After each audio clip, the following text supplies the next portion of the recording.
this is Miranda from My Scrappy Life and welcome back to my channel.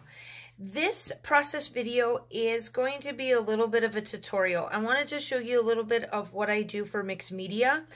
And what I wanted to do a little bit on it is I wanted to show you how I did my photograph.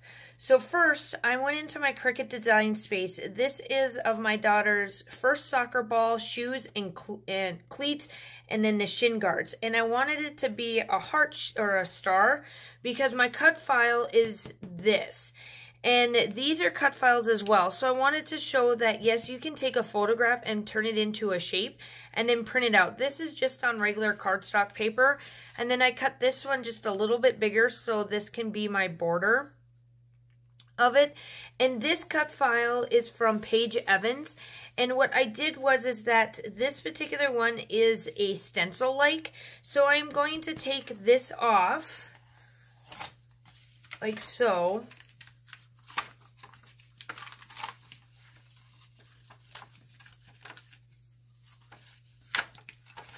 Okay, and then I'm going to take this and I'm going to stagger it kind of like so, and then do my mixed media that I will show on camera obviously, and then, you know, do the rest of my stuff from there.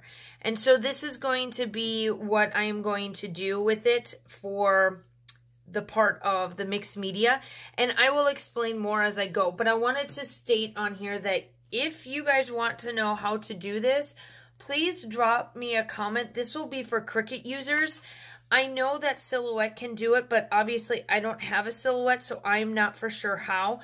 But I can show you on the new design space, if you guys are interested, on how to do this and to take a photograph and make it into a filled shape and then print it out and cut it off of your cut file, so that you can treat it as a cut file. So I have 3 different cut files. I have my photograph as a cut file, I have this as a cut file, and then I have this. So with further ado, let's get started on how this works.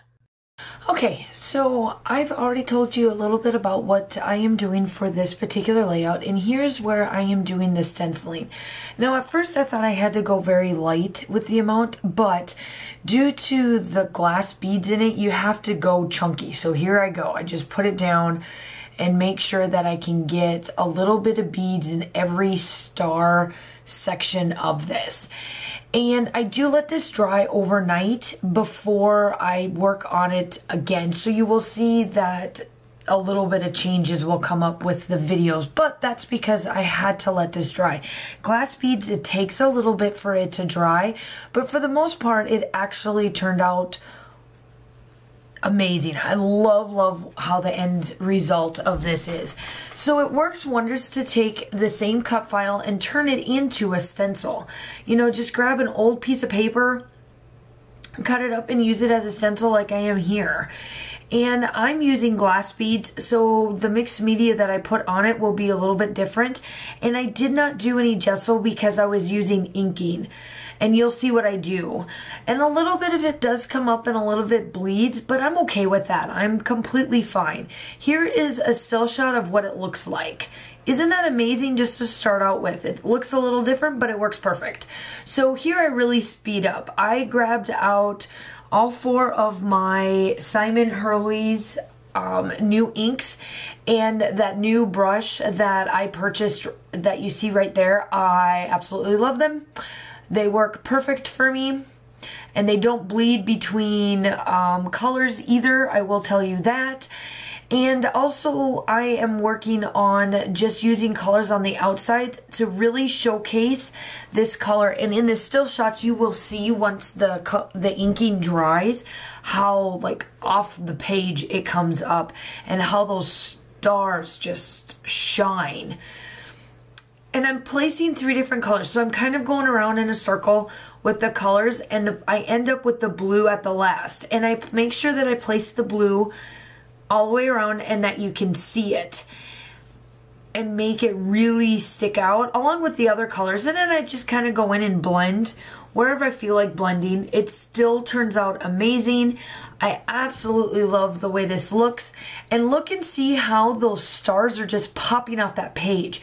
At first you're looking at it like it's kind of dull because it's white and there's no other color in there, but now it's really popping. And I place some water on there just to get it to pop out, and then I take some more water, get it to give it a little bit, and you'll see in the still shots what the water does to it. It makes it look like I did water droplets everywhere, and that's exactly what I was trying to achieve.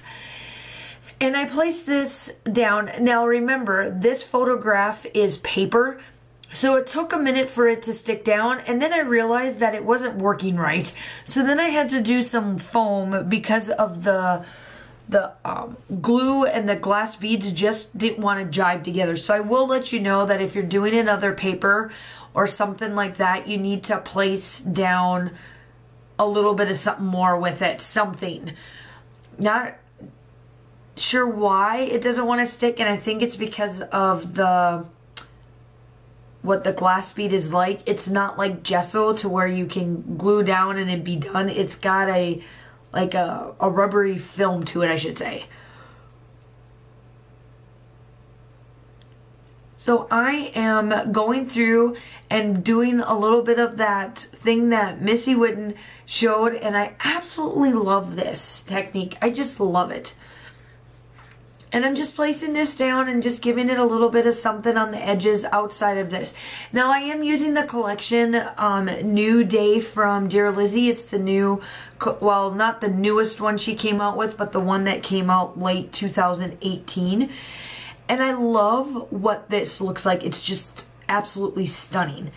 And it works perfect for this because this is my daughter's first year in, excuse me, so sorry. I thought I had to sneeze.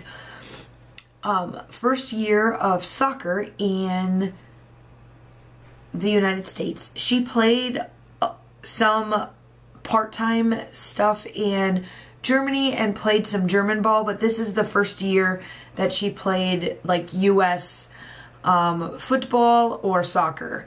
So I'm now placing that down, and look how gorgeous that is. It's just a little bit of a backing with all of that, and I totally went for it. So I got out the peace sign and I placed that down, and I do these numbers. I've never used numbers before on my layout, and I thought it's turned out perfectly because it's like 1, 2, 3, 4, 5, and my title is TOR, which is goal for football over in Europe. And you'll hear German.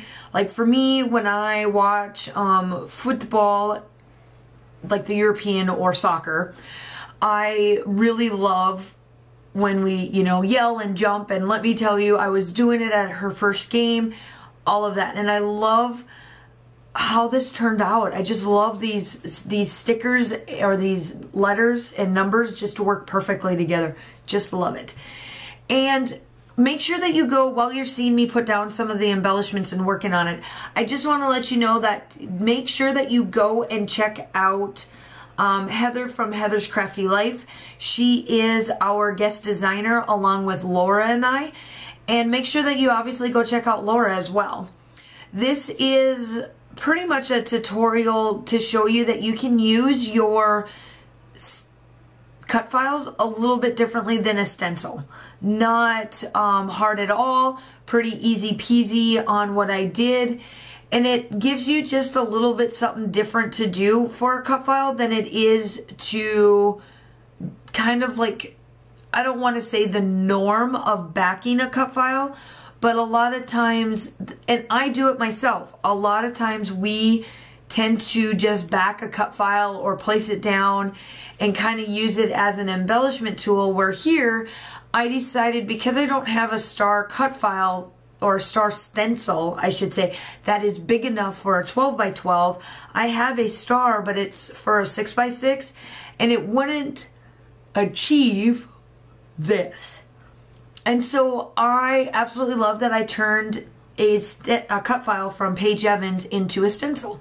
And I'm placing down all of these colorful hearts just to pull a little bit more on the outside of this to just give that little bit of pizzazz and, you know, my style onto a layout. I just love how this turned out. I just love it.